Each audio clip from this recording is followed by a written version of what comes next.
everybody, Matt here from Matt's Movies, Music and More, and my special guest Andrew, welcoming you to this week's episode of What Did You Think? So if you saw our last episode, the Twister Spinner had picked for that episode a movie from the family category, which came up with the 1990 Nicholas Roeg movie based on the Roald Dahl book, The Witches. That was fun. Yeah, and to replace that movie for the next Twister Spinner spin, we've put in there the 1999 movie, The Iron Giant. Yeah, that cult movie that everyone's... it's certainly one of those cases where nobody watched it before, but now, oh, it's a masterpiece. Well, like on this channel so far, we've picked many cult movies really to talk about, I'd say. That's pretty much what we're about, aren't we? So, if you saw the last episode, the Twister Spinner had picked for this episode today a movie from the drama category. Now, to replace this film on drama, we've gone for something quite cool, which I think you'll enjoy, which is the 1992 or 93 movie, A Bronx Tale, which is starring Robert De Niro and Chaz Palminteri. Okay. Do you know much about that? No. I seem to recall in planning stages it was one of your recommendations, so I know who to blame. Okay, so on with today's movie, and you can blame me for this one as well, because this is a movie that I have suggested for the Twister Spinner. So the movie that we are doing today is the 2013 drama Nebraska, which is directed by Alexander Payne, and it stars Bruce Dern, Will Forte, June Squibb, Bob Odenkirk, and Stacy Keach. So, yeah. Nebraska. Had you seen it before it came up on the Twister Spinner? Because I know that you watch a lot of modern films. I go to the cinema once a week, so I come across a lot of current stuff, yes, which you can see on my series on this channel. At the Movies with Andrew. A shameless plug. No, I'd say that on the one hand, no, this was certainly one of those cases where I saw the trailer at the time at the cinema and heard all the critical acclaim, but I can't think of what movie I decided to go and see instead, or I just didn't have enough time to go and see it. So this is certainly a case of correcting that and seeing what all the fuss is about. I will say, maybe about this early stage in the director's favour, I did see The Descendants. Mum and I had to go to the cinema that day because there was building works, big bang, bang, bang going on at the house next door, and we had to get out of the house. We had to do something. We had to pick a movie entirely at random, and so we picked The Descendants, George Clooney in Hawaii, which maybe we'll talk about here or another time perhaps, but that was definitely a case of a pleasant surprise. It got me at least a minuscule understanding of this director and the kind of films he does. So I certainly came to this with that mindset, and okay, I'll be interested to see if it's as good as that was a pleasant surprise. So, can you describe the plot of Nebraska? Well, what plot, what development there is in this movie? Yes. I can outlay the premise at least, like I always do. This starts out in Billings, Montana, with Bruce Dern playing this cantankerous, likely senile old man named Woody, and Bruce Dern as Woody looks. If I just do this a bit. Have I done that? Has that worked? Yeah, I think I look exactly like him now. Yeah. He's found walking along the motorway, along the road, and the police officer goes, "What are you doing, sir? What are you doing walking along the motorway?" And he's planning to walk 800 miles to Lincoln, Nebraska. Why? Well, firstly, because he can't drive his pickup truck anymore. But he's got something in the mail, a letter saying, "Congratulations, sir, you have won $1 million." And so he's. But when his family look at it more closely and just read the lettering between the lines, it's only a possibility that his number might have come up to win $1 million, and also right off the bat, they say, this is a magazine subscription scam. People do this all the time. I didn't know they even did this anymore. This is a scam. You haven't really won $1 million, but he's got it into his head that he's won $1 million, and he has to get to Lincoln, Nebraska to get his money. And he's kept on doing this recently, escaping the house to walk along the motorway to get to Lincoln, and it has reached boiling point. It has exhausted the patience of his wife, his long-suffering wife, and older brother, a local TV news anchor, Ross, who are both saying we have to put him in a home. We have to start talking about this. This old git has never done anything for us, so we should do it. But David, who works at a record store, is a tiny bit not understanding, but a little more sympathetic. Oh, he's just an old man, he has a dream, but yeah, he keeps escaping, he keeps walking, and so he goes, look, I'll drive him to Lincoln and get this get this out of his system, and B, I want to spend some time with him. And even though Ross and the wife go, you're crazy, this is stupid, it's not worth it, it starts off as a bit of a road trip, but then very shortly Woody loses his dentures. Then he wanders into a town to get drunk, even though he insists he's not getting drunk. Then he falls over in a motel room and bangs his head very badly. And so, okay, you need to rest a bit, but okay, we'll go on to Nebraska after this. But first, let's go back to your old hometown of Hawthorne, which he seems very reluctant to do. And we can have the family come round and have it be a family reunion. So from this, we enter the rather deserted, cruddy, crummy shithole of a town, Hawthorne. From this, we get old colleagues, one of which is played by Stacy Keach, and certainly we get all the typical Midwestern relatives, all of which whom very slowly, because gossip spreads like wildfire in these small towns, that, ooh, Woody, we've heard you say you've won $1 million, and despite David and the wife and the brothers protest, no, it's a scam, he hasn't really won, please ignore that. Very soon people start asking, oh, can we look, we want to know what $1 million looks like, and oh, can we have a bit of that? And family members and colleagues start going, you know, your father owes me a bit of money. Is that what you're describing? No, that's what I'm leaving it as will they get there? What will they find when we get? I think we've got a pretty good guess what we'll find when we get there. But more to the point, certain revelations start coming up about not just what these money grubbing bastards are like, but also a little bit about Woody. Is he as much of a cantankerous, selfish old git as his family like to think, or is there a little bit more to it than that? Because I suggested this film because prior to you saying you another thing as all this is it's stuck. This is a very deep movie, and I haven't done this in a while, so don't worry, but I have to get this out for reference. Yay! Right, carry on. Okay, sir. no problem. Right, so I suggested this for the Twister Spinner because I'll be honest, I actually discovered this movie maybe within the last 4 or 5 years.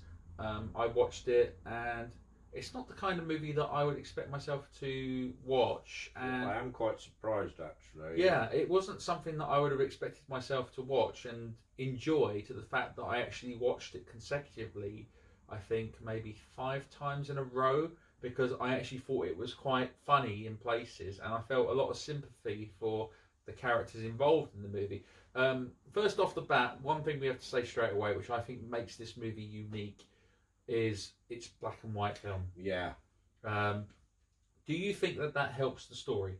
It gets the point across, because it reflects, because there's a lot of talk about the old days. Because certainly you've got Bruce Dern as an old man with everything that comes about the past, and how things used to be, with the family home, the farmhouse that turns out to be cruddy and run down. But there's a lot of nostalgia here, the crippling power of nostalgia, but also the lives of the small town community, how everything is old and grey. Black, not just black and white, it's very grey.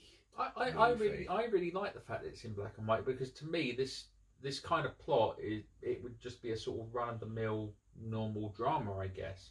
But the black and white, I think, makes it stand out, and the performances by the actors are great. I mean, I'll start with Bruce Dern, a very underrated character actor who's been around probably since the mid to late 60s, and his role as Woody Grant. I mean, is it clear that is it dementia or is it Alzheimer's that he's got? Because they keep mentioning it in the movie, but I don't think they've determined which one it is he's got, because clearly he's got a memory issue about certain things. I mean, he can remember things from his past, but one thing you learn about this movie is that Woody's family, the Grant family, all the men in the family aren't much of a talker, so he's a very quiet man. Keeps himself to himself, really. He is mostly mute and bereft of emotion. Yeah. And blank, and it does make his any time he actually speaks up all the more affecting and moving, especially when it comes to why he's so desperate for the $1 million. Like he's so fixed on it being real, he wants it to be real. And then you've got like the scene where like when Woody and David are looking for Woody's teeth because he's dropped them somewhere near the train tracks, and then he's like, oh, I think I found your teeth. And he goes, really? And he goes, oh no, they're not your teeth.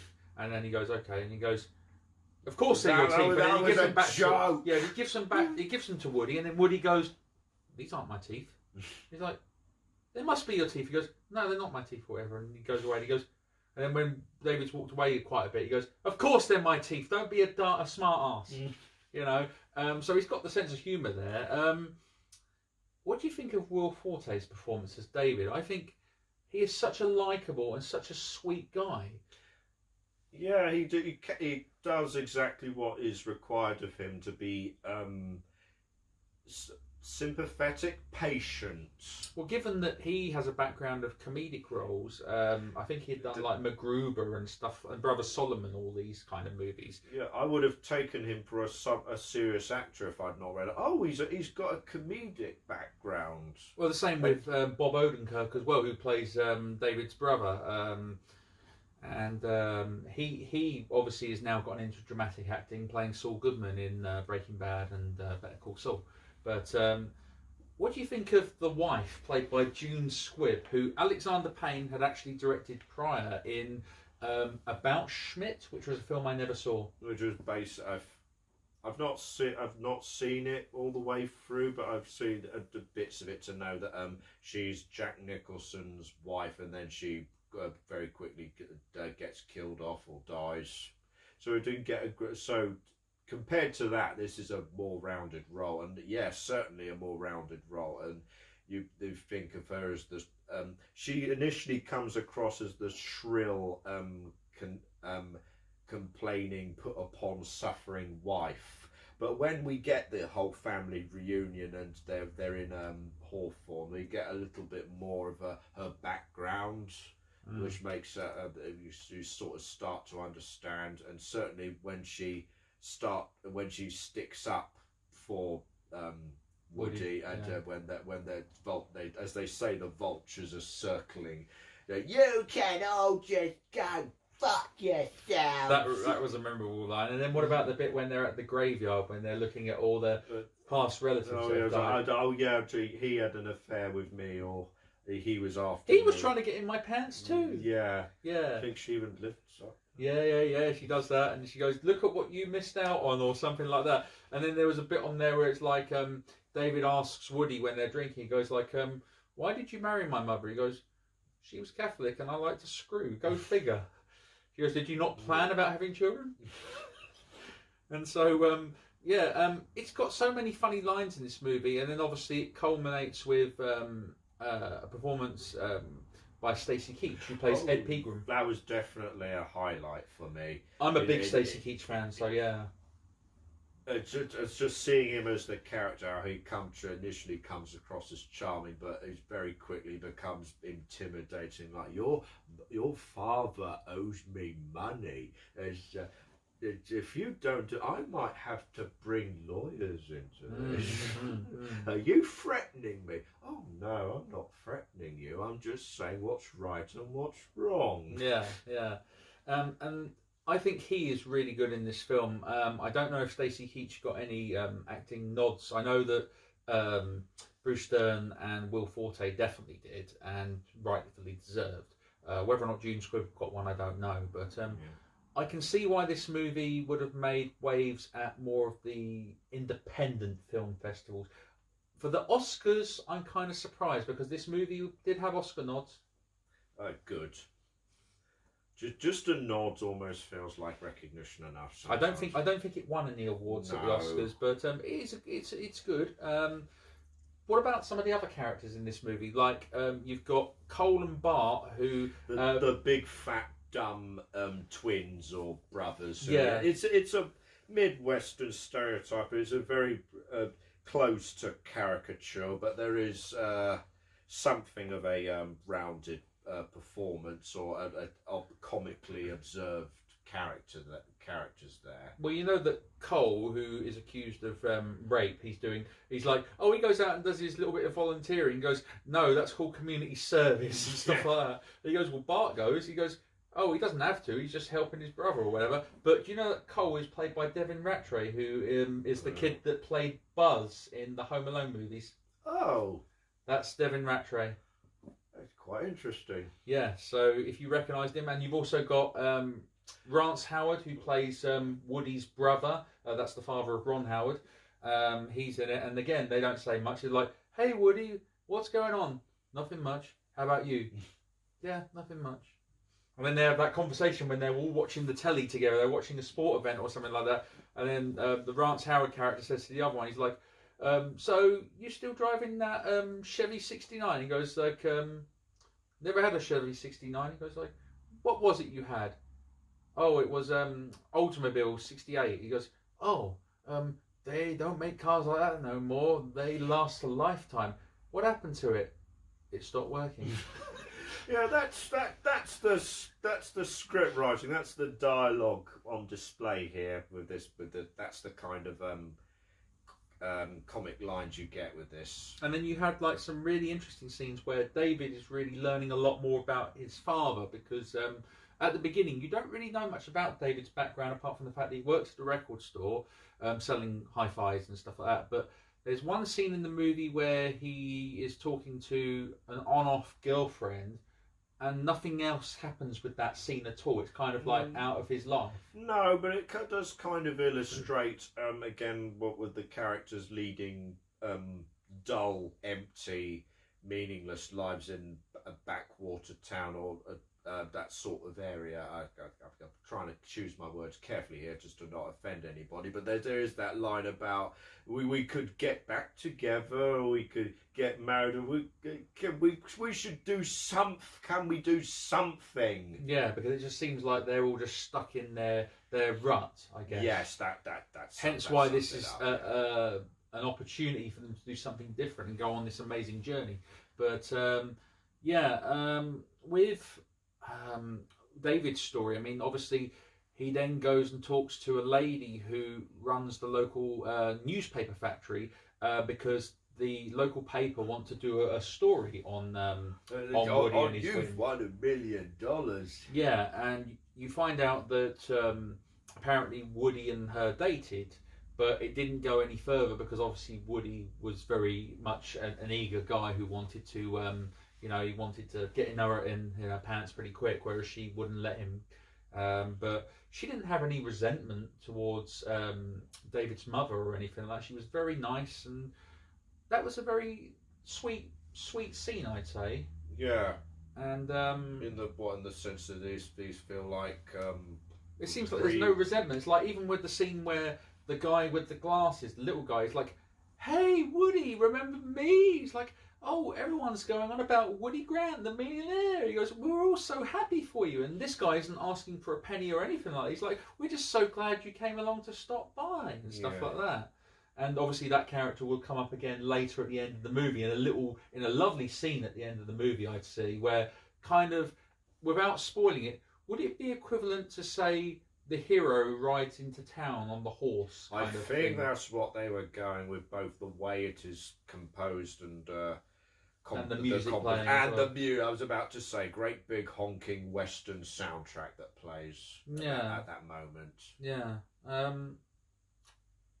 Anything else you want to add to this? Because I think it's a really underrated movie. I really like it a lot. Well, you've certainly covered a lot of scenes and a lot of great examples of how this is great. Sardonic, a little bit of caustic humour there, and yet it's very melancholic and very sweet. And it's not just the black and white cinema, the black and white quality to it, but the way it's framed and all the static shots. It shows a beautiful American landscapes. Yes. Even like the scenes when, don't they drive to, is it the Washington Monument? Well, Mount Rushmore. Yeah, Mount Rushmore, which allows Bruce Dern a great big, looks like they got bored doing it and didn't finish it. Yeah, he's like, Washington's the only one that's complete.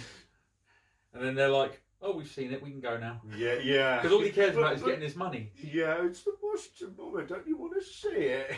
And then there's this running joke in the whole thing where it's like, oh, Ed Pegram, played by Stacy Keach, he's like, "Oh, Ed Pegram stole a compressor from me." He's like, "A compressor?" He goes, "When did he steal it? 1976 or something like that." He goes, "I don't think he's going to be returning that anytime soon," and stuff like that. No. So they decide to come up with this ingenious plan of David and Ross to go and steal the compressor back from Ed Pegram's house. It turns out they stole the wrong compressor from the wrong person's house. It was great. Yeah, I really like this film a lot. Very good, very comic, yet very sort of I keep saying melancholic piece of filmmaking. I suppose there's I don't know if I read this somewhere, it got stuck in my head. There's a lot of people sitting around at home or on the porch with very half-mumbled conversations, and that's a good portion of this movie. You could read it like that, but I think you've brought up very well how well it's scripted and how well it's performed. That I certainly didn't see it as meandering or dull or anything. I mean, the where they are set is dull, but it's all about character. And given that with Woody's background, because obviously Woody is a drinker, he doesn't call himself an alcoholic. He goes, drinking beer is not an alcoholism or anything like that, and stuff like that. But the fact that whether it's Alzheimer's or dementia that he's got or whatever, do you relate to this story from people either in your life or anything like that at all, or any passerbys or anything? Well, I don't think we're quite that old yet, so no. But I'm saying like any experiences. How do I put this in a polite way?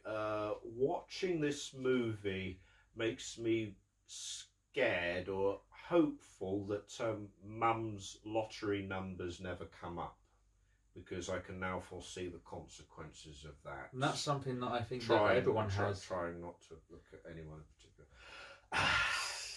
I think that's what everyone has, really, isn't it? Is that the vote, everyone who is not really in your life, all of a sudden they want to be in your life. If you get the slightest bit of luck or reward or something like that, I guess. But I mean, it's like there's a scene when I will mention this scene before we sort of wrap this up. But there's a scene in which they go to a like a bar and grill, and you can hear the karaoke time after time, and woman singing it.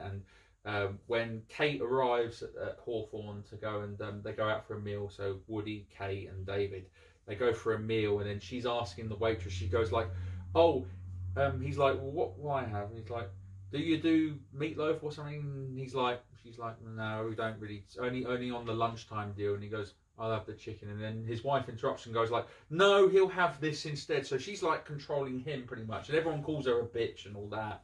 And then all of a sudden you hear from out of nowhere Ed Pegram in the background singing "In the Ghetto" on karaoke, and it's like, That said, Pegram, I knew he had a great voice, but straight away, Kate knows what Ed Pegram's really like, because it's said in the early part of the movie that Ed and Woody owned the mechanic place together, Yes. and then something to do with Woody's handling of money meant that they lost money or something like that.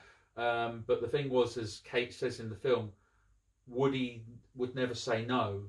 He would do anything for anyone. That's kind of what a big twist comes up. He's a more charitable soul. At least he was in the past, and you know his demeanour would have you believe.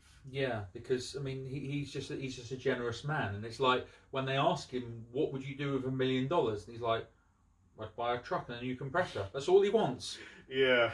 I mean, you don't need $1 million to do that, but if that's all he dreams about, then you know, it kind of is a bit like one of those movies where the character has a goal and they want to achieve that goal, and it's kind of like, are they going to get it? You're almost, I don't know if rooting is the right word, but there's certainly a strong sense of what are they going to get there, even though you've got a pretty damn good idea of what will happen when they get there. Because with the resulting, what comes up to the end of the movie and stuff, without spoiling it, yeah, you've got your ups and downs in it. So there are some highs and there are some lows and stuff like that.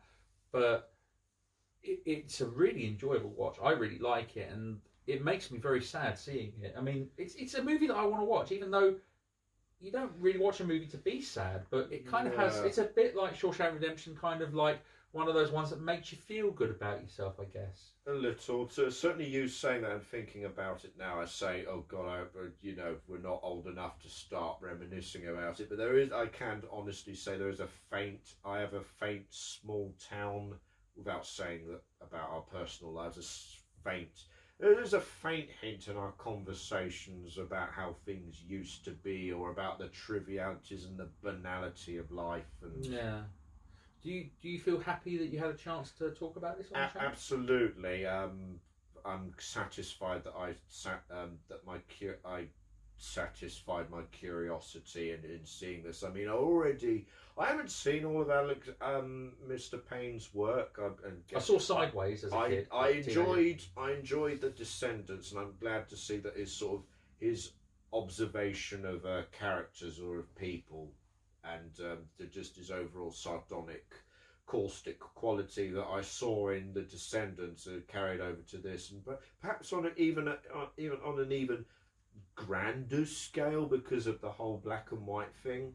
Yeah. So I mean, even the movie starts with the old classic Paramount logo, not the current one you get. The old 50s. Yeah, yeah. I mean, you were right when you said to me, why are you picking this movie? Because I would never imagine you wanting to watch something like this. Again, like I said, it was just something that's interested me because the actors involved, and I love it. I think it's one of those movies that I can watch over and over again. It's a film that I own subsequently because I bought it and I watch it many times. I just think there's something about it.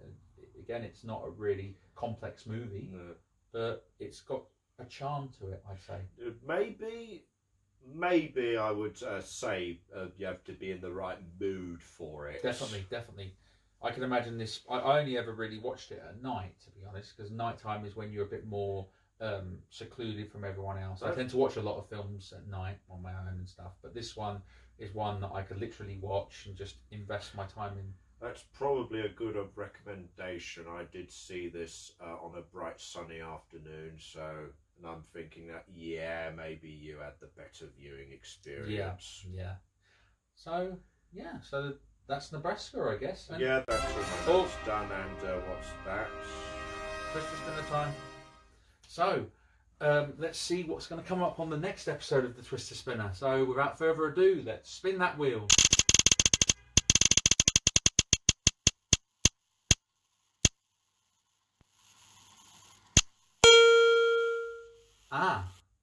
Okay. It's landed on Sci-Fi. So, what is on Sci-Fi? We've got another recent-ish one. Oh, good. It is Edge of Tomorrow. Not All You Need Is Kill. No. Not Live, Die, Repeat.